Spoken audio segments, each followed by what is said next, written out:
Welcome back to another episode of Don't You Want to Bake with your host, me, Juana. Today we are going to be making a true Southern delicacy, the peach cobbler. So I'm going to make it the way my family makes it, with a two crust, a top and bottom. And the peaches are actually from my mom and dad's garden. So it's a very special family recipe with even family peaches. So let's get started.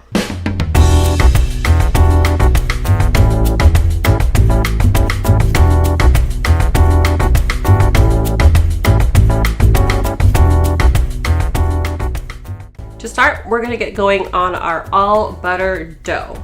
There are lots of ways to make dough. People use Crisco. I just like to use butter.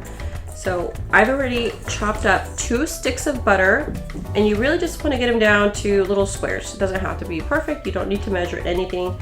Just cut them up so that you can knead them between your fingers in a minute. The second step is going to be to knead those little butter bits into the actual flour. So right now it looks like this. But by the time we're finished, it's gonna be almost like a cornmeal. It's gonna be nice and soft. So you don't wanna use your whole hand because the heat of your hand will melt all of the butter. You just really wanna use your fingertips. So grab little bits of flour and just squish the flour between your finger. Now I suggest doing your butter first. So just cut up your butter and put it in the freezer. That's what I've done, and this butter is frozen, which is gonna be good for our dough, and it's gonna give you lots of layers.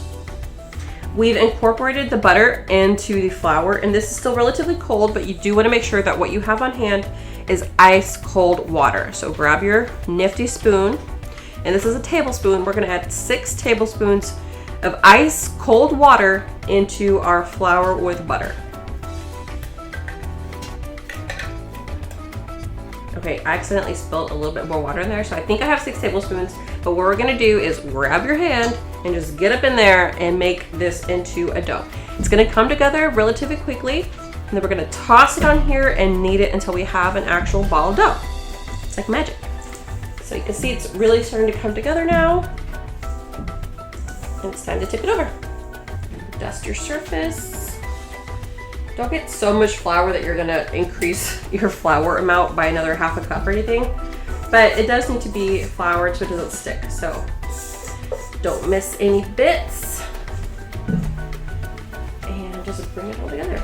If it's too dry, so if you live in like Arizona and it's 1,000 degrees outside, add more water. Just go tablespoon by tablespoon until you achieve a really pliable dough.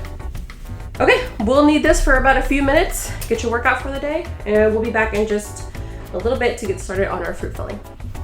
All right, we did our hot girl summer workout. Arms are buff. We're about to get to these peaches. So I've already peeled these peaches, but the way to do it is to get some boiling hot water, and you can just use a tea kettle, some electric tea kettle if you have that. Just pour it over your peaches. If your peaches are ripe, and when they're ripe, they're soft to the touch, the peel is just gonna come right off. You're just gonna grab it by the end and peel it down. It should come off like, I don't wanna say skin, but the skin just comes right off. So what we're gonna do now is with our peeled peach, just grab your knife, slice, roll, slice, roll, slice, roll. And then I just pop one out, and look at that.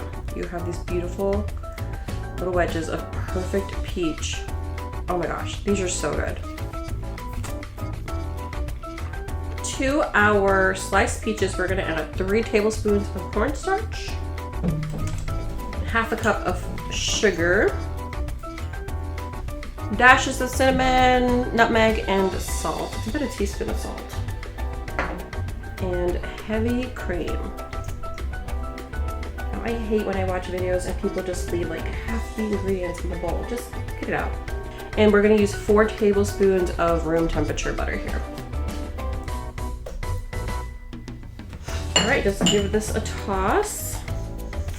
You don't need to beat the peaches. You just have to toss in these ingredients. When the peaches get hot in the oven, they're gonna let all their syrup out. And with the cornstarch, it's gonna turn it into that really, really sweet sauce. So it doesn't require too much sugar, just half a cup. Peaches are gonna do all the heavy lifting in this recipe. All right, while we let this marinate a little bit, we're gonna get going on rolling out our dough and assembling our peach cobbler. Told you it was really fast and easy. All right, we are ready to roll out our dough. It has chilled in the fridge for at least 30 minutes, you know, give or take 5 or 10. So you're just gonna wanna smush it down a little bit. Help yourself out and give it a round shape. It's gonna be pretty firm. Now, if you have a rolling pin, great. I actually don't know what happened to my rolling pin when I moved from Minnesota to Texas. I'm gonna use this big ass bottle of wine. Just give it a light dusting. I've done it before, and actually I'm never getting rid of this. It works so well, and I have like a handle. It's so ghetto. But I'm sorry. It gives me the perfect amount of pressure. So if you have a big bottle of wine at home and you don't have a rolling pin, this doesn't have to be too much bigger than the base because we don't have to use this for a lip, but the top one we will roll out a little bit thinner. So just keep going.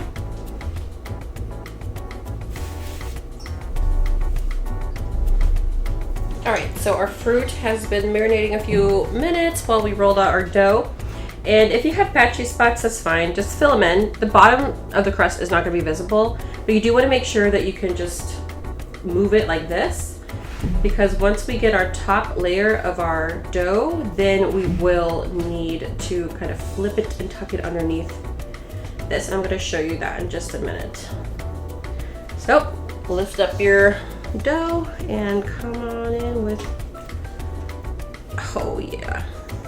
Okay, so just get it in there as flat as you can so that your pie doesn't come out too bumpy on the crust. But it's a homemade pie. It's not going to look like a store-bought pie. So don't get that idea out of your head. So then we'll just start over and do the top layer. And the top layer, you do want to be a little bit more careful. You do want to keep it very round because that is going to be what people will see. So give yourself some time. It should be cold to the touch. Always want to make sure you're working with cold dough. All right, this will take a few minutes. Back to the ghetto rolling pin. Don't judge me if anybody wants to donate one. All right, so we have a pretty round shape here. You just want to lift it, roll it. It's going to be the easiest way to move your pie dough. Put your pie back and start at the lip and just unroll it. Beautiful. So just any excess that's way too much, just get rid of it. So I'm just gonna remove some. And you could use scissors, you could use a knife. Honestly, I don't feel like grabbing that, so I'm just gonna pinch it in. You just wanna get it so it's not gonna leak, basically. And then we're gonna crimp the top. That's why you need this kind of double pillow action. Your pie dough, it's flush to your fruit on the bottom. And it kind of looks like it has a little bit of a extra, it does. So what you're gonna do is grab your finger and tuck it in, and with your 2 fingers, just make it a point. So just lift it and squeeze your fingers tight. Lift underneath, squeeze your fingers tight. Lift underneath, bam. All right, so the pie and the fruit inside has a lot of moisture. Now we're counting on that moisture for a few purposes. So what we're gonna do is just poke some holes around it so that the steam will leave the actual inside of the pie and let everything cook perfectly inside. All right, to give this the glaze on top that makes it look a little bit more professional, just grab an egg, crack it in here, and add about, I don't know, a tablespoon or 2 of water and just whisk it with a fork. Then I'm gonna sprinkle it with a little bit of sugar and into the oven for about 40 minutes, checking it starting at around 30. Our pie is ready for the oven. You do wanna bake it at 350 degrees for roughly 45 minutes. Check it at around 30 to see that it's getting golden brown. If it goes too far and it's a bit too dark, it's ready for it to come out. The peaches actually come from my mom and dad's garden, and I was able to spend the weekend with her and pick the peaches that we needed for this recipe. We got probably 100 pounds of peaches. So here's a little bit of footage of that. Check it out.